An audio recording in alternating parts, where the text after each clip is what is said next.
IPS Y पूरण कुमार आत्महत्या मामले में हरियाणा के रेवाड़ी में दलित समाज व कांग्रेसी कार्यकर्ताओं ने दोषियों की गिरफ्तारी को लेकर जिला सचिवालय पर प्रदर्शन कर बीडीपीओ के माध्यम से मुख्यमंत्री के नाम ज्ञापन सौंपा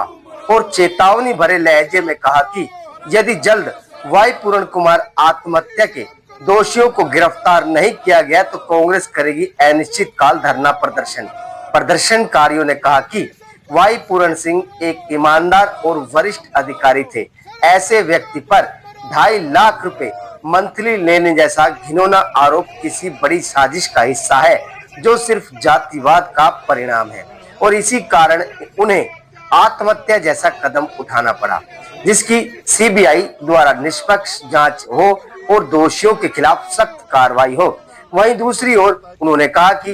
भरी अदालत में एक जज पर जूता फेंकना मतलब लोकतंत्र पर जूता फेंकना।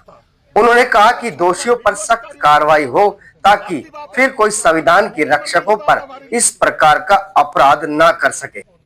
आज ये ज्ञापन हमारे एससी डिपार्टमेंट के अध्यक्ष रमेश ठेकेदार की तरफ से उनकी अगुवाई में सारी कांग्रेस पार्टी के पदाधिकारियों ने और संस्थाओं ने आज दिया है। आप देखिए जिस तरीके से इस देश का दुर्भाग्य देखिए कि एक दलित समाज के ऊपर ये सरकार कितनी क्या कहते हैं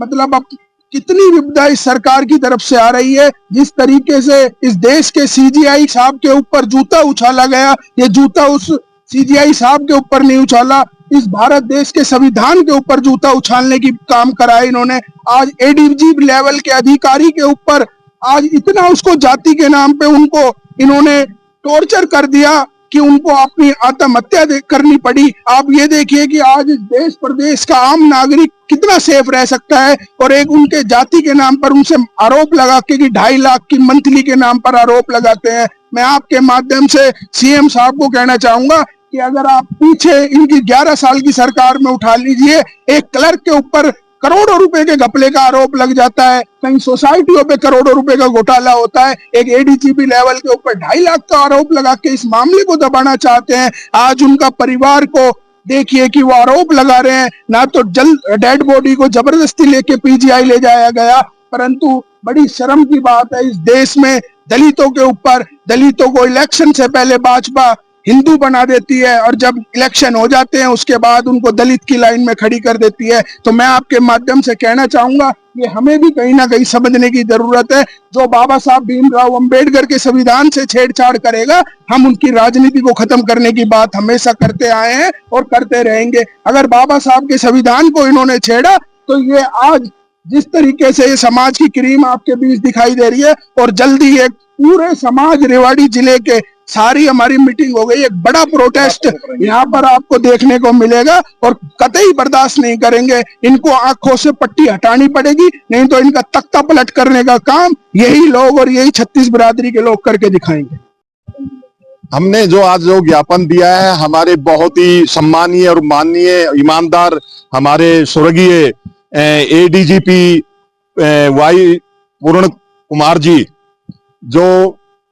एक सुसाइड जो उन्होंने करा है, तो मैं आपको बताना चाहता हूं कि वो एक बहुत ही ईमानदार और वैसे आदमी थे, बहुत ही सहनशील आदमी थे, जिसके अंदर उनको जाति के हिसाब से भी और उनको ताकत के हिसाब से जो भी जितने अधिकारी थे उन्होंने अपने बल का प्रयोग कर कर और उनको टॉर्चर और उनको दिमाग की टेंशन देकर उन्होंने जो आत्महत्या की है। मैं सबसे पहले तो निवेदन करना चाहता हूं हमारी नायब सिंह सरकार से, जो हरियाणा की जो सरकार है, क्योंकि वो गृह मंत्री भी वही है और मुख्यमंत्री भी वही है, मैं निवेदन करना चाहता हूं कि वो इसकी सीबीआई जांच होनी चाहिए इस मामले की। दूसरी बात ये भी है कि अभी 2 दिन पहले हमारी बहन अमनीत ने जो प्रेस कॉन्फ्रेंस करने के लिए जो वहां पर रखा जो चंडीगढ़ के अंदर, तो मैं आपको पत्रकार साथियों बताना चाहता हूं कि वहां पर इतनी फोर्स लगा दी गई कि वहां पर पत्रकार और मीडिया वहां पर पहुंच नहीं पाया और उसके बाद जबरदस्ती से डेड बॉडी को पीजीआई के अंदर ठा के ले गए। तो मैं तो निवेदन करना चाहता हूं कि हम अगले 15 दिन का क्योंकि इसके अंदर सारे 15 हैं। अगर आज किसी गरीब आदमी, कोई गांव का या आप कोई शहर का कोई छोटा आदमी अगर ऐसा जाति सूचक शब्द कह देता तो उसको उठा के यही पुलिस, यही हरियाणा सरकार, यही गृह मंत्री और यही मुख्यमंत्री उसको अंदर कर देते थे और उसकी जांच नहीं होती, क्योंकि अभी तक उनके खिलाफ मुकदमे दर्ज नहीं हुए हैं। और मुकदमे दर्ज हुए तो नॉर्मल धाराओं में हुआ है। तो मैं ये कहना चाहता हूं कि उनके खिलाफ 304 और जाति सूचक शब्द जो 15 के 15 हैं उनके खिलाफ मुकदमा दर्ज होना चाहिए और न्याय मिलना चाहिए। मेरा यही आग्रह है। ये ज्ञापन जो दिया गया है, ये हिंदुस्तान के अंदर जो सरकार बैठी हुई है उसके अंदर दलित समाज के ऊपर आए दिन अत्याचार हो रहे हैं और हर आदमी असुरक्षित महसूस कर रहा है। तो हमने सरकार से यही मांग है कि दलित समाज की ज्यादा से ज्यादा उनको कोटी दी जाए और जो हमारे सुप्रीम कोर्ट के चीफ जस्टिस जी हैं उनके ऊपर जो जूता फेंकने का काम किया है, वो एक जूता नहीं फेंका है, वो संविधान के ऊपर एक अटैक किया गया है। क्योंकि ये जो बीजेपी और आरएसएस की सरकार है ये संविधान को नहीं मान के मनुस्मृति को मानना चाहती है। तो हम बस एक ही गुजारिश करते हैं कि जो हिंदुस्तान जो चलेगा तो संविधान से चलेगा, ना किसी और से चलेगा। तो अभी पूरे देश के अंदर अपने यहाँ हरियाणा के जो डीजीपी है वाईएस पूर्ण सिंह है, एडीजीपी, उनने भी जो इतने बड़े अधिकारी जो है